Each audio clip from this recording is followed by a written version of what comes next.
Shahardagi shovqin-surondan biroz dam olishni istaganlar uchun Zomin tog'larini tavsiya etamiz. Siz bu yerda nafaqat toza havodan nafas olishingiz, balki tabiatning go'zalligidan bahramand bo'lib, hordiq chiqarishingiz mumkin.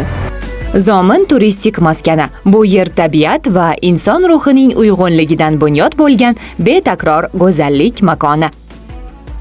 Bu yerda tabiat shunchalik chiroyliki, hatto mana shunday daraxtlarning orasida ham dam olayotgan insonlarni ko'rib turibmiz.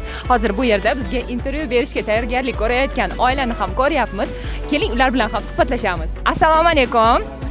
Qayerdan keldingiz? Taassurotlaringiz qanday? Taassurotlar yaxshi. Biz Buxoro viloyati Jondor tumanidan keldik. Oilaviy birga ishlaymiz, hamma kishi kollektivlarimiz oila bilan keldik. Toza havo, tabiat manzarasida ana yaxshina dam olyapmiz.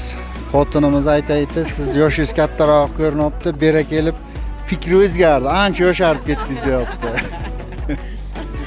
Yaxshi hammasi. Bu yer nafaqat sog'liqni, balki fikrni ham yaxshi tomonga o'zgartirar ekan-da. Shunga aniq ishonch hosil qildim. Yanada fikrlar yaxshi ishlab, oila budjetiga, xotinga e'tibor hammasi yaxshi kuchayib, zo'r bo'lib boraverar ekan-da. Shu taraflama juda yaxshi ekan.